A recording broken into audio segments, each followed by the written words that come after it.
Stay connected with the world through WION. Like the page on Facebook. Follow us on Twitter for new alerts. Instagram for videos and images. And the website for the latest news, views and analysis. WIONews.com. World is one.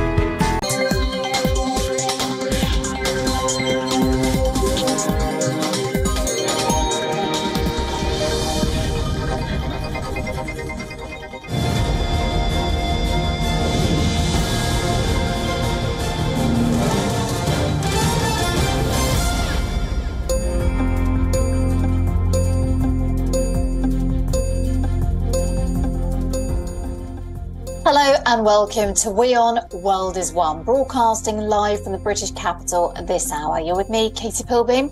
Let's get to the headlines.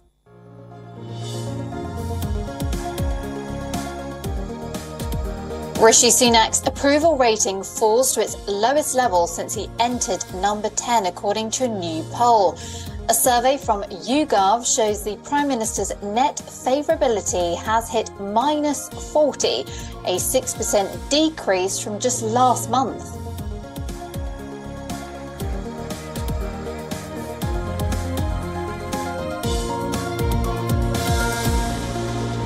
More than 38 million patients in England have waited longer than a fortnight for a GP appointment since the government promised everyone would be able to get one within 14 days.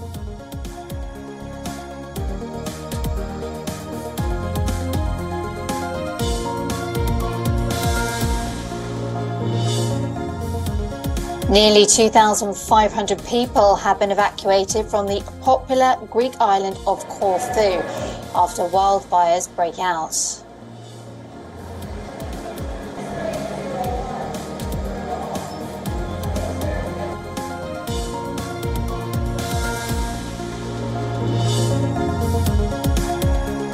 India's top court keeps the Varanasi District Court's order on scientific survey of Vapi Mosque until July 26th.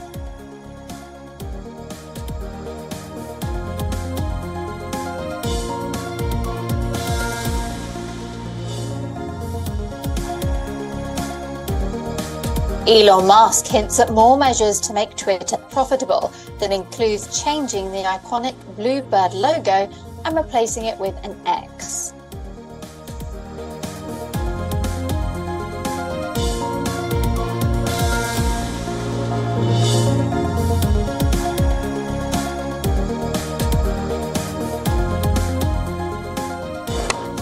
Australia retained the Ashes after rain washes out the final day of the fourth test at Old Trafford, ending England's hopes for a comeback. Time now to speak with the Australian captain, Pat Cummins.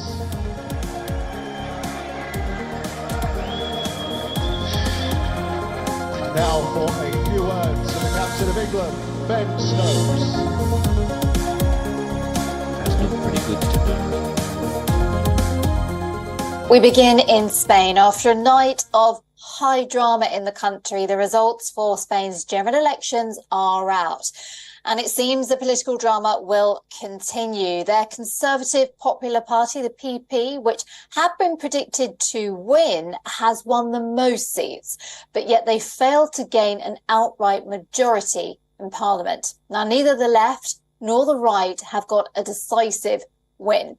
Doors are now open for contestants to forge alliances.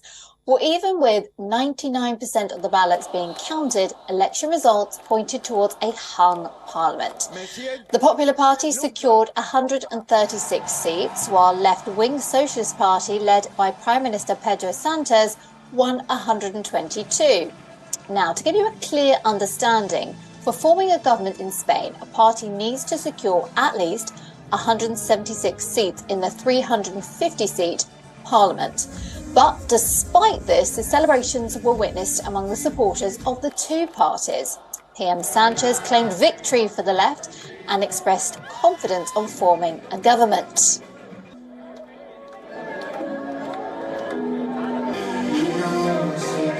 Han fracasado en el día de hoy y el bloque involucionista del Partido Popular con Vox han salido derrotados. Somos muchos más los que queremos que siga España avanzando, a que siga el camino del retroceso marcado por el Partido Popular con Vox. Así que España, españoles, españoles, españolas y españoles, compañeras y compañeros, somos más, muchos más, los que queremos que España avance y así seguirá siendo. Well, victory was also claimed by the leader of the Popular Party, Alberto Núñez Feijóo. Now, supporters, they waved Spain's red and yellow flags. No hay ningún presidente del gobierno de España que haya gobernado después de perder las elecciones. Por tanto, queridos amigos, me corresponde intentarlo. Somos la opción alternativa y eso es lo que haré. Eso es lo que haré. While both parties are celebrating, reality is that both parties are far away from the threshold needed to form the government. In fact, even adding up the votes secured by their main political partners won't be able to turn the tables. The far-right Vox party, which supports the Popular Party, has got 33 seats, while the radical left, the Summa party, which stands with the socialists, won 31 seats. Now, this brings both sides on negotiating table. Now, talks for forming a coalition will start after a new parliament convenes on the 17th of August. The King will invite Alberto Núñez Feijóo of the PP, the top vote winner, to try to secure the prime ministership. If Feijóo declines, the King may turn to Sanchez with the same request. Now, this has offered Sanchez a glimmer of hope to continue his reign as the Prime Minister. He's been in power for 5 years. He is a far better position than his rival to seek the support many believe. Now, this is to secure a coalition, but this needs to be done within 2 months because, if not, new elections will be held as mandated by the law. Well, to understand this situation more in Spain, we've got somebody there for us. Gerard Escaz-Froig is joining us, a reporter and head of the Catalan News, joining us from Barcelona, Spain. So good to have you on the programme. Maybe just explain more to us what this means in terms of Spain's political landscape. What do these results tell us? Well, good morning, Katie. Exactly, there are two blocs, the right-wing bloc and the left-wing bloc. And both are they fell short of an absolute majority. The People's Party, the Popular Party, the PP with Alberto Núñez Feijóo has 136 seats, and Vox, the far right, has 33. However, both of them, they don't add enough seats to get an absolute majority. And that's the thing where Sanchez, the socialist, the candidate for the socialists here in Spain and the current prime minister, could get the chance of, after securing a large deal with many coalitions and many parties here in the Spanish Congress, he could be able to secure another prime ministerial bid. However, he needs the support of almost all the other parties in Congress, having the pro-independence parties, Esquerra Republicana, voting in favor of him, and with Junts, another pro-independence party mainly known for the former Catalan president, Carles Puigdemont, currently living in Belgium. He's part of that party, so that means that, as they said yesterday, that they are not going to negotiate with Sanchez in exchange of anything, and they are not going to make Sanchez prime minister in exchange for nothing. So that means that Junts, a pro-independence party here who was part of the government until last October, is trying to get as many benefits for them and for them to be a key role player here in the Spanish Congress. So Sanchez will need the support of all of them, including Junts, or at least the abstention of Junts. And how prominent is the far-right in Spain. And tell us more about the anti-immigrant sentiment in the country. Well, we need to have to keep it clear that Vox, the far-right party, has got 33 seats out of the 52 that they got during the last election. During this last yesterday, they were already part of a huge announcement that obviously they said that the right bloc lost the elections against Sánchez because the People's Party or the Popular Party was already selling and saying that they are going to win, and they were already seeing themselves and in the Spanish government. However, Vox said that don't get that excited. You've seen we don't have the majority, and the anti-migrant part is very important here in Spain. At least for them, they've been tracking and saying that Spain needs to have control migration, and that's one of their sentiments. However, they lost a lot of votes and even seats, so they went from 52 to 33. So as you can see, it's probably not that strong as people were forecasting or polls expected for Vox to be, but the party still had some support. Okay, thank you so much for helping us understand what's going on in the political world in Spain. Thank you so much. That's Gerard Echas Volt joining us, a reporter and head of Catalan news here on WION World is One, live from Barcelona in Spain. Well, we turn to the UK now. After a turbulent by-elections and turmoil within the Conservative Party, the Prime Minister here, Rishi Sunak, witnessed his lowest approval rating since he entered number 10. Well, according to a YouGov poll, Sunak's net favourability has hit -40. This is 6% lower than last month. Around 65% had an unfavourable view of the Conservative leader, and only 25% had a favourable view of him. Now, even among the Tory voters, the views over Sunak's approval are split. 47% say they hold a favourable view, and 45% hold an unfavourable view. So really split there. Now, the latest poll comes ahead of the final Prime Minister's questions before the summer break. It also comes after the by-elections in which the Conservative Party lost 2 of its strongholds and retained just 1 of the 3 seats that went to polls that 2 by narrow margin, very narrow. Now, meanwhile, the opposition Labour Party continues to lead in the opinion polls. However, the latest poll on the Labour leader, Keir Starmer's approval rating, shows a drop. But among the Labour voters, Starmer emerged as the favourite. Well, for more on this, our London correspondent Alex Isaac is joining us to tell us more.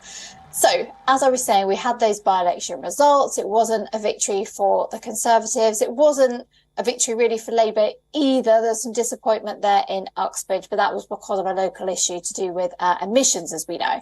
But in terms of the popularity of the leaders, this is a really interesting one because Boris Johnson was a popular leader. I think most people would go along with that.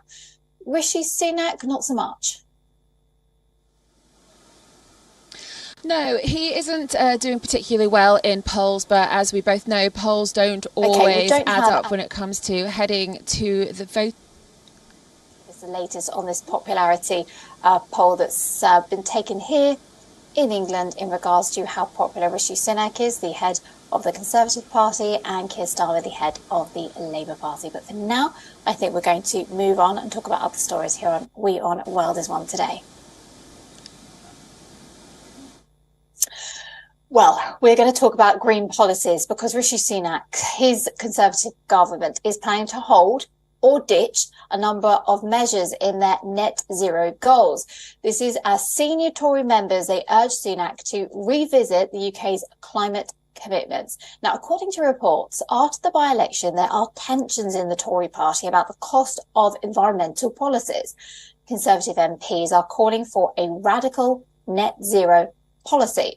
Now, after former Business Secretary Jacob Rees-Mogg called for a delay to the 2030 ban on sales of new petrol and diesel cars.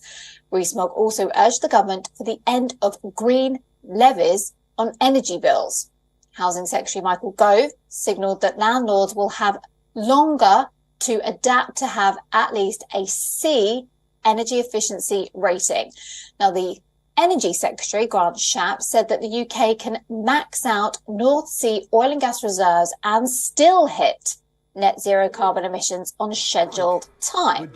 However, Number 10 sources claim that Sunak is sticking with his 2030 plan and his aim of reaching net zero by 2050. However, allies close to the UK Prime Minister have claimed that Sunak has not prioritised climate issues.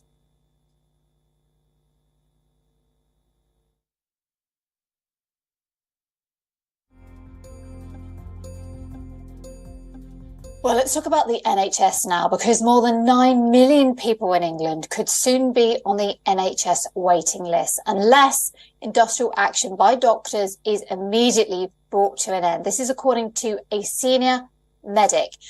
Now, according to the House of Commons library analysis of NHS data, between October 2022 and May this year, more than 38 million patients in England have waited longer than a fortnight for a GP appointment, which comes after the government promised everyone would be able to get an appointment within 14 days of booking.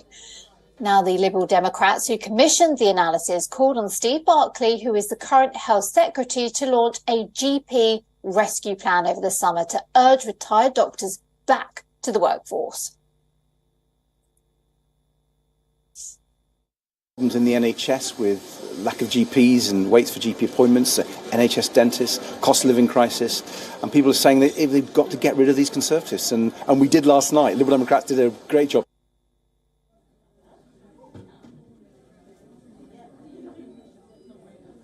The Liberal Democrats further called for a new right for patients to see a GP within a week or within 24 hours if they need urgent need. Now, they say that this could be achieved by increasing the number of GPs by 8,000. In 2022, a similar analysis found that almost 1 in 6, which is roughly about 16.5% of GP appointments, involved waiting days of 15 days or more. The report further analysed the length of time between GP appointments when they were booked and when they took place, with data covering the year from June 2022 to May 2023. Now, in the last 12 months, the South West was the worst affected region, with 1 in 5, which is roughly about 20% of GP appointments, taking place 2 weeks after being booked. London had the smallest proportion of waiting days of 15 days or longer, at just 1 in 10, which is about 11%. The Department of Health and Social Care said it had recently pledged £240 million, which is over $308 million, to help tackle the 8 a.m. rush and make it easier for patients to see a GP using technology. It also claimed its long-term NHS workforce plan, which has first promised in 2017 and published last month, would recruit and retain hundreds of thousands of more staff.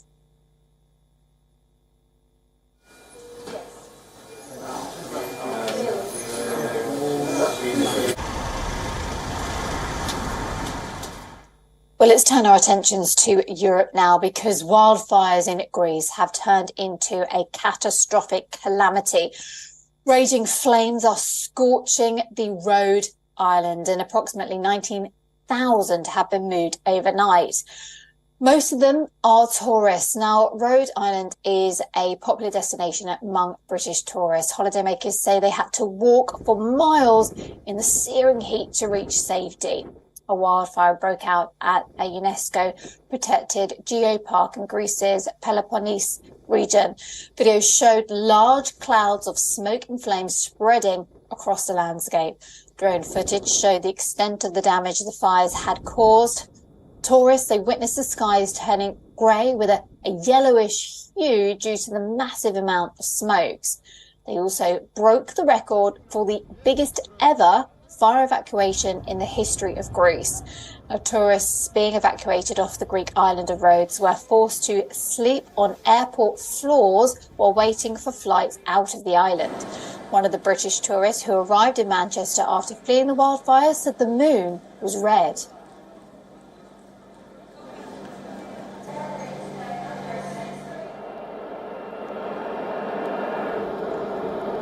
on our way back from the hotel, you could literally just see a whole cloud of smoke. It was horrible.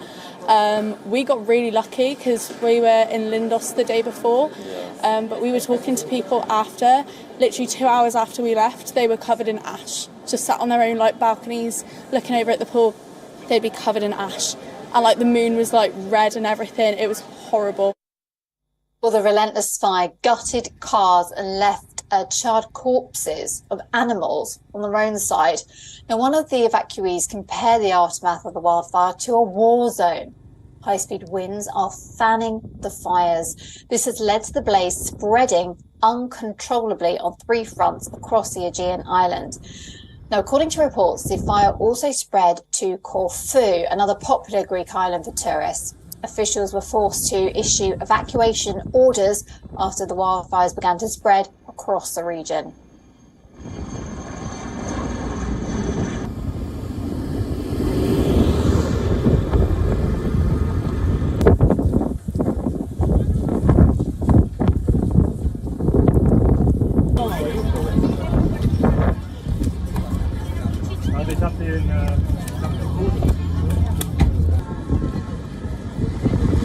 Okay, now some good news for India on the foreign exchange front. India's foreign exchange reserves have crossed the 600 billion mark. That's for the first time since May 2022. The Forex reserves stand at $609 billion on July 14th. This was a 50-month high and comes amid a rise in dollar inflow. Reserves rose by $12.74 billion from the preceding week, recording the biggest weekly gain in 4 months. Now, this gain was mainly due to an increase in US government bonds held by the RBI and an appreciation of the non-dollar currencies. Now, the RBI holds over 2/3 of its foreign currency assets in US dollars, with the remaining in euro, yen, pound, and the Chinese renminbi. Now, India's foreign reserves can easily cover 11 months of imports. That's up to 9.3 months in December 2022 and just 8.9 months in September 2022. Now, the reserves first crossed the 600 billion mark in June 2021, following record foreign direct investments in the country. Now, the volatility in the Forex market follows the Ukraine invasion, forcing the central bank to sell dollars to stabilize the market. However, reserves took a bigger hit because of sharp interest rate hikes in the US.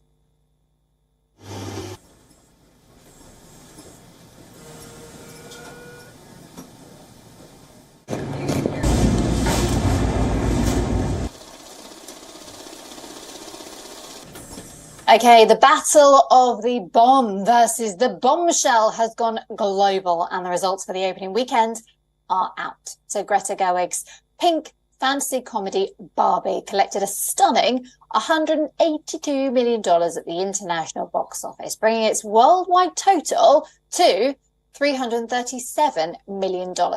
Meanwhile, Christopher Nolan's historical drama Oppenheimer held its own, igniting to $93.7 million from 78 markets for a huge global tally of $174 million.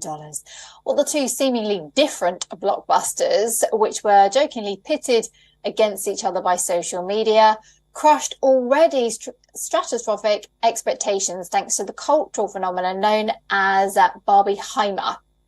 Hundreds of thousands of moviegoers booked a double feature for the ages, attending on the same day a viewing of Barbie and Oppenheimer.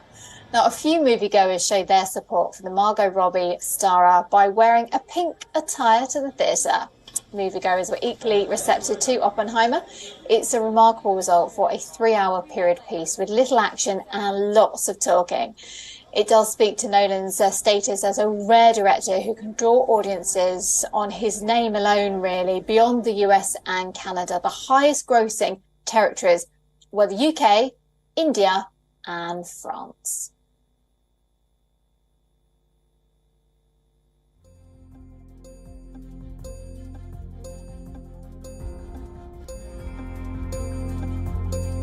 That's all from me here in London today. Thank you so very much indeed for your company this Monday. I'll be back tomorrow. Stay with the channel for more international headlines coming shortly.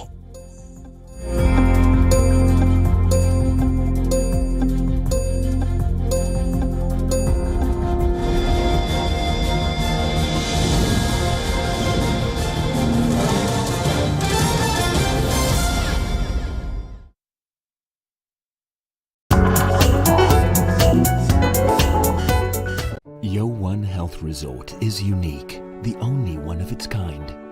Experience the 4 paths of natural wellness: yoga, Ayurveda, acupuncture, and naturopathy. Each uniquely customized program improves the whole person to make every person whole.